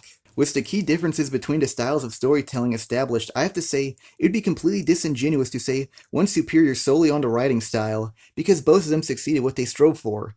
Black Clover wrote many characters with rich histories, and My Hero Academia's memory-like storytelling helped exploring the themes of the public persona versus the private true self. But with that said, I do believe it's fair to say one's better if it was more accurate at capturing what the story was going for. And who I thought accomplished that better was Black Clover, because its goal was to make it seem like every character had a history, everyone from the main character to a simple butler, and to even a lead character's deceased mother who died during pregnancy in the pre-story. So it explores an entire universe. Now, here's an instance of how My Hero Academia's flashbacks kinda felt weak, and it's in the All Might memory example. Well, since this scene took place entirely in All Might's head, he should have been able to recall a full story, rather than see it as isolated moments. Now, if this flashback was told as a story to someone else, and this is how they interpret it, it would have been correct to have it portrayed this way, as only the important parts. But with it occurring inside All Might's mind, it more so felt like necessary portions were intentionally left out. Black Clover did such an excellent job at providing backstories to the supporting cast, I would go so far to say that a few of them could potentially have spin-offs just as interesting as the main storyline. In particular, I'm referring to Yami. For instance, in one of his many reflections about his past, he recalled how he ended up in the Clover Kingdom, which was the result of a fishing trip gone wrong. This minor detail elaborates additional information on the series' world beyond the Cardsuit Kingdoms, because Yami's description of his homeland essentially acts as Black Clover's equivalent to the real-world country of Japan, which itself also provides insight into the makeup of the actual world. Oceans splitting apart giant land masses, and different races of humans from different continents are confirmed. So that's one purpose his backstory accomplished. Throughout the many glimpses from Yami's flashbacks, important scenes are displayed. The formations of both the Black Bulls and the Golden Dawn, his first encounter with the man who would later become the Wizard King, recollections of fighting Lotus, rescuing both Vanessa and Charlotte Roselay, a woman who later achieves the rank of captain, and possesses a massive crush on him. These examples lead me to my next point of why Black Clover soars higher than My Hero Academia, which is that its supporting characters can have lives independent of the lead character, or more aptly said, its world doesn't revolve entirely around its main character. First of all, why story creation in this manner works so well is that it bolsters the believability of the world. As if a character's sole existence means just to serve the protagonist, they come across as phony, and will have you saying, What are the chances that this character came at the exact moment the protagonist needed them? Secondly, relationships independent of the main character flesh out new sides of existing characters, exposing that there's more to them than meets the eye. And this is the case with Captain Scarlett from Black Clover, who around Asta, a younger male, she stands proud, displaying no signs of weakness, but around Yami, she can become flustered, showing signs of emotion and irrationality. To be fair in this department, there's an argument that can also be made with My Hero Academia as well, the public versus the private persona, like with All Might. On TV, he portrays himself as the unbreakable hero of justice, but when talking with Deku in private, he displays his fallible self. And finally, having underlying subplots independent of the main character creates a more immersive world, with opportunities to enhance the series' existing characters and lores. Black Clover is written in a way where every character's pasts intertwine with one another's, even applying to more obscure characters, like how in Zora's flashback, his father Zara told him that he fought alongside a magic knight who could manipulate time, and if you semi-know the series itself, you would know that that's most likely Julius Novachrono, the current Wizard King. So this single flashback does two overall things for the story. It gives a taste of the Wizard King's unexplored past, and it potentially lays the groundwork for why the Wizard King accepts commoners more than the regular king, which results from his time spent with the commoner Zara. Now the story does confirm this later to be the Wizard King at the end of the arc, but it was announced in such a subtle way that it allows you, the viewer, to become more involved in the story by linking characters together yourself. Another example of Black Clover's interconnectivity working wonders was Mereoleona's story to Noelle in the Hot Springs, involving herself and Noelle's own mother while she was pregnant with her. I'll get the less important topic out of the way first, and it's that despite them taking center stage, other people's pasts are on display too, such as Mereoleona's younger brother Foreshadowing, and Noelle's older siblings. And why this is important is that it displays these characters the way they were before they matured, or how they currently are now. Noelle's siblings are currently known for being condescending and cruel, but in this flashback, they childishly spy on their mother's conversation, making them look innocent and curious. And with Foreshadowing, he is seen essentially clinging to his sister's coattails, even whimpering, which is in contrast to his current proud self. So all in all, they're shown in different lights, and this displays how one can grow and wind up a completely different person. The other purpose of this flashback uses a living character, Mereoleona, to fill in the blanks of an unknown deceased character like Noelle's mother, because if the story remained completely devoted to Asta and his current affairs, then influential figures of the past couldn't be explored, which would keep the story at a distance, and difficult to understand how the world itself formed. Here's a great non-flashback related relationship independent of Asta, and it's between Mars and Fauna, one of the highest ranking members of the Eye of the Midnight Sun, and how they became connected occurred during their childhood, where the two of them faced human experimentation by the Diamond Kingdom scientists, who eventually forced them to eliminate each other, only for Fauna to seemingly sacrifice herself so Mars could live on, sending him into a perpetual state of grief, which even spilled over into his battle against Asta during the dungeon exploration arc. The Eye of the Midnight Sun arc reintroduced the body of Fauna into the story, only this time possessed by the soul of a deceased elf, now wielding a fire spirit named Salamander. Despite her name and appearance already being provided in a prior arc, it's quite easy to gloss over her being Mars's Fauna during her second coming, and the revelation of it is only made public during the Witch's Forest arc. So again, I have to reiterate, something hidden in plain sight connecting two characters can go undiscovered, which promotes the idea that there's mysteries present in the series. These two characters' relationship adds two more elements into the series as well. First off, that every character has their own wealth of history and experiences, and secondly, that events pertinent to the story don't always have to occur around Asta or Yuno. Now, there's some examples of relationships independent of Deku in My Hero Academia. The two UA teachers, Shota Eraserhead Aizawa and Present Mike, had a brief mutual flashback as them as students together, where it revealed Present Mike came up with the hero named Eraserhead. Aizawa also had a past connection with a teacher from a different hero school named Miss Joke, who's constantly pursuing a romantic relationship with him, much to his own chagrin. Other examples from the series include several of the main antagonists such as Overhaul and Stain making contact with the League of Villains, or Endeavor's unfriendly rivalry with All Might. Back to why I say Black Clover's superior in this regard. First off is that the way Black Clover did it made me look at the exact same character in a different light after hearing of their connections. For example, with the Wizard King and Zara. Now, at first glance, Zara would probably just come off as an inspirational but deceased father figure, but after learning of his encounter with the future Wizard King, his image grew to be more than that, as he was the first influence to the Wizard King to saw the divide between nobles and commoners, carrying a profound impact to the world at large, even to a person whom he never met like Asta, who most likely would not have been able to become a magic knight if not for Zara's indirect role. Now compare that to some of the relationships in My Hero Academia, like All Might and his master, or Aizawa and Present Mike. These relationships explained the origins of some of their characteristics, but they never reached a point of making me look at a character in a different light. Like if I were asked how I thought All Might adopted his heroic persona, I would have already assumed he got it off of his teacher. Or if I was asked what softened the Magic Knight's stance on commoners, I would have absolutely no clue, whether its instigation originated from the current Wizard King or generations ago, much less who or what served as a catalyst for it. Many times when My Hero Academia says two characters have a history together, it doesn't really mean anything. Take for example Aizawa and Miss Joke. She was suddenly inserted into the story, and for the most part just to tease Aizawa. But nothing about their past was ever elaborated on, so their relationship just felt superficial, and like there was no history to it. Now compare their relationship to that of Yami and Vengeance's, the Captain of the Golden Dawn. Both these characters' personalities had been thoroughly explored before in prior episodes, but eventually their past together was revealed, how they worked together on several missions, developed a rivalry, and raced to achieve the rank of captainhood before one another, ultimately ending in a draw. With how Black Clover dealt with this subject, these characters came across like they had actual history together, that they mutually benefited from meeting each other, whereas My Hero Academia's came off more as a gimmick, that really didn't even display new sides of an old character. Earlier I brought up in defense of My Hero Academia that heroes like All Might can come off as multi-layered, in part due to them having a public versus private persona, but here's how not even that can compete with how Black Clover created multi-sided characters. Let me begin with a question. What is the private persona of the hero Midnight? Does she retain her dominatrix-like attitude at home, or is it strictly a front to intimidate villains?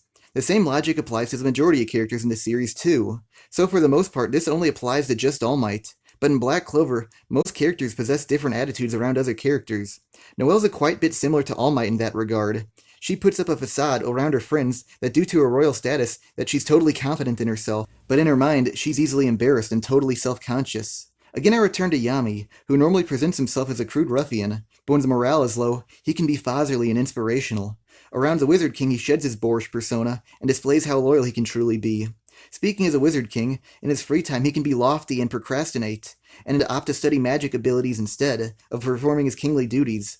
But when his kingdom needs him, he becomes the necessary calm collective figure that they require him to be. So overall, what I'm getting at is that one area of My Hero Academia that's considered strong, Black Clover actually does it just as good, if not better, while at the same time covering a broader range of characters. An argument that can be made against my reasoning is that the writing style of My Hero Academia focuses instead more on perspective, or could just even be considered a character study, rather than world building like how Black Clover does. Well, my point against that is, My Hero Academia is more about a clash/school, rather than a specific character like Deku. If the story was just a character study, the series should have been entitled something like Deku the Student Hero, but throughout the story, characters other than just Deku's lives are explored, so his perspective's not anchored to just Deku. Since I just discussed perspective, I'll move on to another manner of how Black Clover was amazing at making events play out in the background that actually incorporated the use of perspective. Remember how earlier I lumped in Zora with the antagonists, despite him actually turning out to be an ally? Well, why I did that was because throughout his introductory arc, the storytelling heavily implied he was going to be a future antagonist. Attacking the supposedly saintly Xerx Lugner, interrupting the Royal Knights exam, disrespecting the Wizard King, and even lambasting the skills of his fellow magic knights. Well, all of the supposed implications of him being a villain turned out to be the storytelling manipulating perspective to trick the audience into believing he was an antagonist. Because when his same actions were visited from a different vantage point, it revealed him to be the one in the morally righteous zone. Like was the first encounter with the real Xerx Lugner, we as the audience hear Xerx chastising someone, presumed to be Zora, since his face was shown on screen at the time, only for Zora to attack him back, followed by the panic of an elderly woman. Now later, when that exact same scene is revisited from a different viewpoint, the true story unfolds, where Xerx chastised the same elderly woman who was begging him for knowledge on her missing granddaughter, and her insistence annoyed Xerx into attacking her, only for Zora to step out and come to her aid, defending her against the corrupted Xerx Lugner. I might as well add this encounter too. At the start of the Royal Knights exam, Zora, under the guise of Xerx Lugner, arrived late, and was promptly questioned by the Wizard King's assistant for why he didn't make it on time, to which he responded, "I was saving an old woman."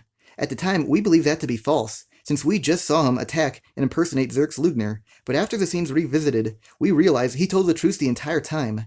This example again definitely shows that the series is great when it comes to having events occur in the background, and that the story is much more planned out than originally thought. The next object contained in the storytelling that I'm going to cover is how well the characters were used and reused throughout the story.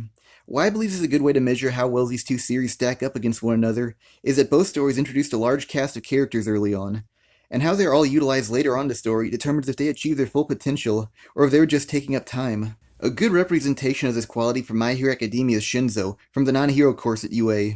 The first encounter with him occurred in the Sports Festival arc, where he passed the first obstacle course by riding on other contestants whom he had brainwashed using his quirk.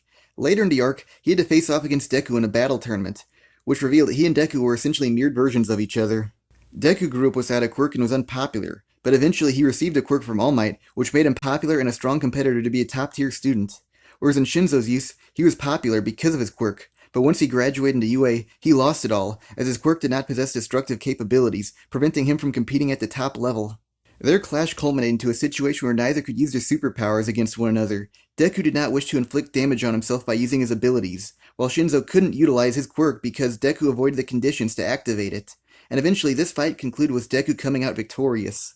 Because earlier he had built up his physical strengths to prepare for his future quirk, and this gave him the muscle to overpower the quirk-dependent Shinzo. Towards the end of Season 3, Shinzo made a second appearance in the series, where other students mentioned that he looked buffer and must have been working out. His second appearance is a great inclusion into the story, as it shows character progression, that his loss to Deku had motivated him to improve himself by building up his own physical strength, which could better level the playing field against opponents in physical-based situations. Now here's a comparison from Black Clover with the character of Seke. Now his introduction into the story came during the tryouts for the Magic Knight squads. At first glance, he would come off as a character who you think would only have a one-off role, as he essentially acted like a bully to Asta, whom in retaliation smoked him during the tryouts. But his purpose doesn't end there, as he has repeated encounters with Asta throughout the story, in the Black Market of Episode 11, on the beach above the Seabed Temple, and again during the tryouts to become a Royal Knight. One of his characteristics is that he possesses a distinct laugh. In one episode, a random background character makes a reference to encountering a person with that exact same laugh of his. So he even has non-physical based cameos as well.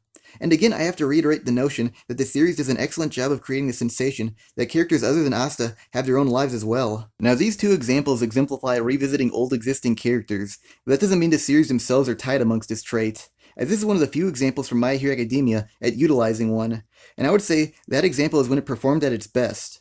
Whereas with Black Clover, this is one of many instances, and I would even call it close to being the best.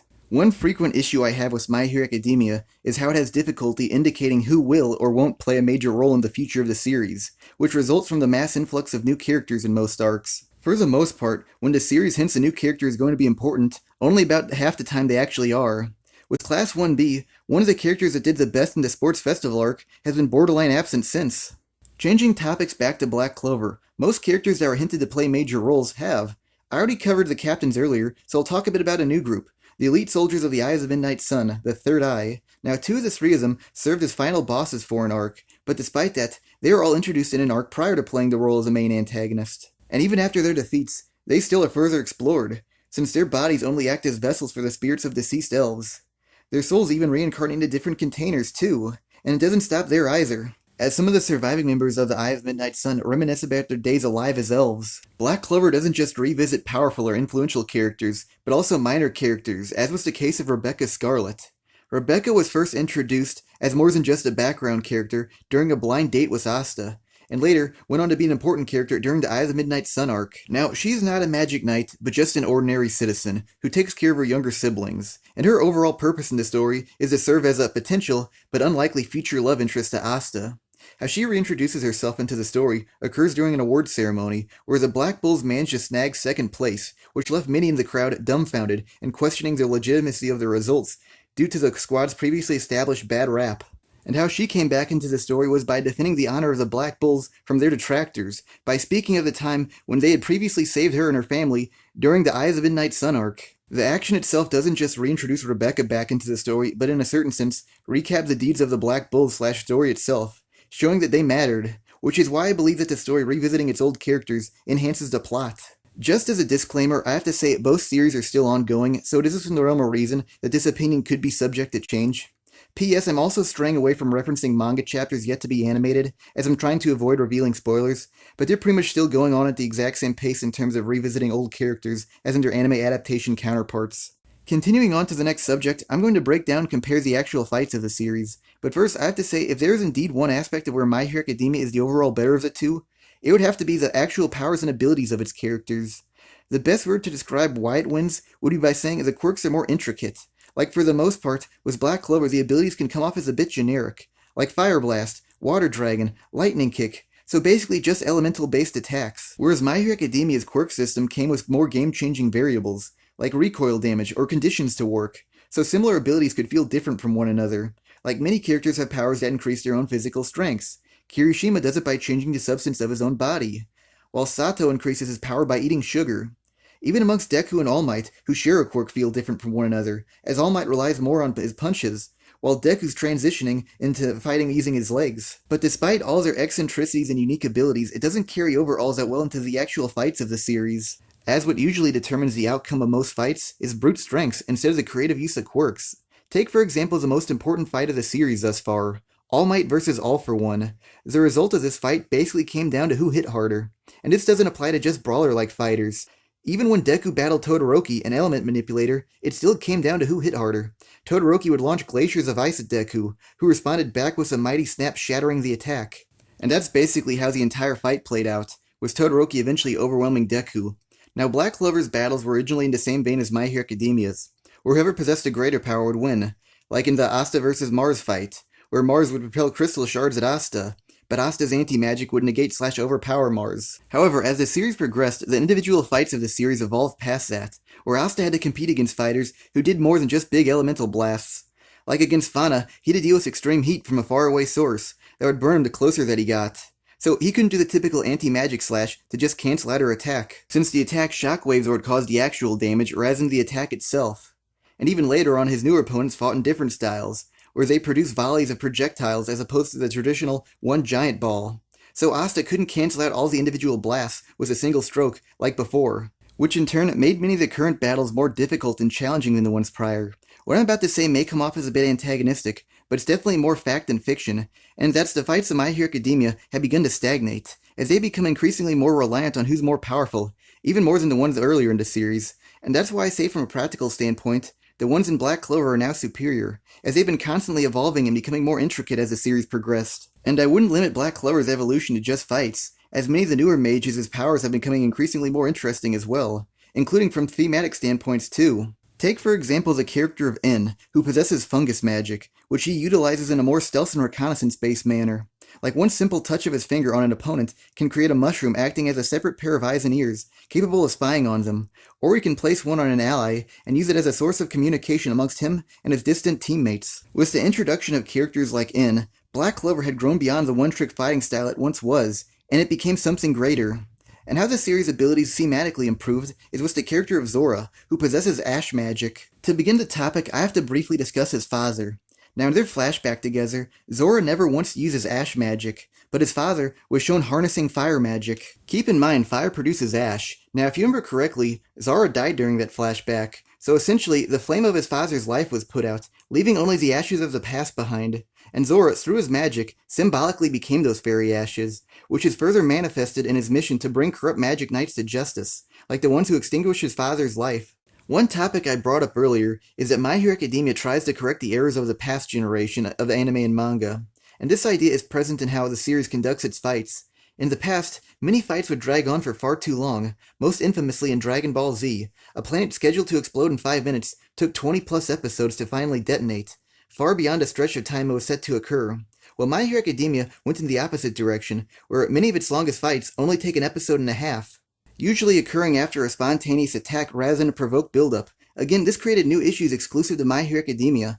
For instance, a battle against the strongest antagonist thus far happened so quickly, it honestly felt more like a battle against a lesser henchman than a full-blown leader. And also, since many of the enemies are brought down in less than an episode, they feel insignificant in the greater story, and can come across as forgettable, especially if they're fought off during a scuffle between an entire class and a large organization like the League of Villains. The other quality that many My Hero Academia fights lack is consequences. Now, one might argue against me by saying Deku frequently breaks his bones in his fights due to his quirk's recoil damage, but here's why that doesn't make the case for me, which is that the recoil damage is commonplace, and it becomes a standard, and he usually just walks it off, so it doesn't seem like it's all that much of a big deal to him. In other words, because it always tries to be so intense, it never actually is. One fight from Black Clover that contains almost everything My Hero Academia's lacks is Finral vs. Longris. First off is that they have actual connections to each other, them being brothers, which gives this fight a deeper purpose, like a wrong is about to be corrected. This clash had been long hyped up too, as Longris' disdain for his elder brother had been known quite a while now, so its conclusion felt like it had the potential to resolve a long-standing issue in the series. The fight contains dynamics, as they represent different ideologies, as their powers are the same but done in opposite fashions, both utilizing special magic to make their opponents go away. Finral's teleports them away in a peaceful manner, while Longris erases their corporeal body, so in a much more violent way. It was even stated that Finral's kindness prevents him from harming others, while his brother was willing to sacrifice innocence in the process. So this battle manifested conflicts of good and evil. New sides of Finral's powers were explored, because in the past all he did was create teleportation portals. But in this fight, he unleashed teleportation balls, which he would hurl at his enemy, forcibly transporting them away, rather than create a door and have them stroll through it in order to teleport. Finral is a member of the Black Bulls, a squad known for scoundrels, while Longris is the vice captain of the Golden Dawn, the most prestigious squad in the entire Magic Knights. So another dynamic present in the fight is the family failure versus the family success, / the underachiever versus the overachiever. A certain physical difference enhances the fight as well, as Finral towers over Longris, which is a good way to visually indicate the Napoleon complex in his mind, as anytime someone suggests Finral is slightly superior to Longris, the younger brother flies into a state of rage. Next, this battle actually possesses consequences, as after the fight is finally concluded, Finral laid severely injured, in part due to Longris' special magic blowing holes straight through him, something that can't simply be walked off. The sustained damage actually carries on to the following arc. For instance, despite passing the Royal Knight's exam, his injuries prevented him from taking part in the first mission, so the fight's outcome had lasting impact on future events. Finally, this battle promoted hype for a future clash, as Asta was slated to fight Longris next. So an additional dynamic was included into their upcoming match, as Asta having to avenge his fallen friend, who was so callously maimed beyond the point of reason. With My Hero Academia, some fights feel like they can check off most of the boxes for a great fight, but I've never felt like it's been able to check off all the boxes, which is something Black Clover is frequently capable of. Just to slim this down a bit, I'm going to combine the next two subjects. One common statement frequently uttered about My Hero Academia is how amazing its animation is drawn, which is a credit due to its season-per-year release schedule. But here's the thing, it's only marginally better than Black Clover, which releases weekly. Of course, the minor motions obviously look better in My Hero Academia, but many times the more spectacle-like moments actually look better in Black Clover. Like compare the two most highlightable fights from both series, All Might vs. All for One and Asta vs. Lagros. In My Hero Academia, many moments of the All Might vs. All for One fight were them vying for dominance during fist clashes, and throughout the battle, numerous lulls were present, whether it be a cutaway to another character's reaction, or All Might lost in a train of thought. To be fair, if done right, sometimes mid-battle reflections can be better than the actual fight they're taking place in, circa Goku vs. Frieza Dragon Ball Z. But on the contrary, if done wrong, it absolutely ruins the flow of the scene, causing collateral damage to the fight in the process. Whereas the Black Clover battle of Asta vs. Lagros was in a constant state of movement, the two of them soaring through the sky, hurling energy blasts that melt mountains and incinerate forests, all along with the inclusion of minimal cutaways. And the ones that are present serve a greater purpose, like displaying the heights the two fighters are reaching, or another character providing context on their newfound powers. Now, saying a fight's done better is entirely subjective, as more animation doesn't necessarily equate to being the overall better of the two. But I think I gave a convincing enough argument for why I personally believe Black Clover's is the victor. The final topic to cover is one of the strongest aspects about Black Clover, and it's something that most people don't even realize exists, and it's how much self-awareness the series exerts. Why this concept is so important is that it negates the preconceived notion that the series is just another Naruto clone, or is a less used and slightly more generous description of being an amalgamation of the previous generation's shonen. On a side note, I would personally say, if anything, Black Clover follows more in the vein of One Piece than Naruto, as the similarities in Naruto seem more cosmetic influenced. Main character an orphan, opens up with the story of a demon attacking the main character's homeland in the past, and Asta's desire to become the Wizard King mimics Naruto's goal to become the next Hokage. Whereas its fundamentals more allude to that of One Piece's. The relationship between the members of the Black Bulls more closely resembles the natures of the Straw Hat Pirates, more so than any group in Naruto. The character of Seke strongly reminds me of Buggy the Clown, both physically weak characters that somehow get caught up in world-changing events. The humor/character gimmicks seem more styled closer to that of One Piece than Naruto's, only exception being Noelle to Sakura. The characters of both One Piece and Black Clover jump into the lifestyle automatically, no school, no training, just right into the first mission. Of course, all this is from my perspective, so take with it what you will. Getting back on topic, how possessing self-awareness can separate one from its influences is that it allows the series to criticize or even parody the flaws of its predecessors. For instance, I previously compared Noelle to Sakura. Their character gimmick is that physically, they put on a calm and collected front, but mentally have imaginary versions of themselves freaking out, reflecting how they truly feel. Between the two, there is a difference, and that Noelle goes at it 110%, by reducing herself to this state at some of the most minor of incidents. She also fits the mold of the tsundere trope, but she takes it to such extremes that somehow she accidentally applies her latent affection into nearly everything, basically acting as a parody of the gimmick itself. Exaggerating existing character archetypes isn't exclusive to just Noelle. It applies to many characters across the series. With Klaus a straight-laced always-by-the-books character, many times he babbles about the way things are supposed to go. Whomever present just usually talks over him, reducing him to a voice in the background. Another character archetype parodied is the generic butler who offers tea to everyone. In Black Clover, the butler somehow always has tea on hand, even in the midst of the battlefield, with the inclusion of a silly little dance to serve it up to him. Even Asta has an odd character trope, in which he's wildly attracted to the nun who worked at his orphanage. Now at first, many of these tropes can come off as annoying, but the series went so hard at them that they eventually became funny, and that the characters were so dedicated to obeying their tropes that they inadvertently became original characters in the process. Why Asta's attraction to a nun became hilarious is that after arcs away from her had passed, you would think he would have given up on his conquest, but no, even when a more attractive younger girl proposes to him, he declines and says he's still after the nun from his home village. And by the time this event occurred, he most likely would have forgotten about his obsession too. So the fact that this resurfaced at the time it did makes this all the more funny. His pursuit of her is so intense that it makes me wonder, he might actually succeed at getting a nun to renounce her vows to the church and go out with him, which might be a first in shonen history. With this next example, I'm not sure if it's self-awareness or complete luck on the part of the author, but either way, it's one of the funniest things I've ever seen in any anime, and it's that a priest casually flew on a broomstick. For those of you who don't understand why I find this so humorous, I'll elaborate.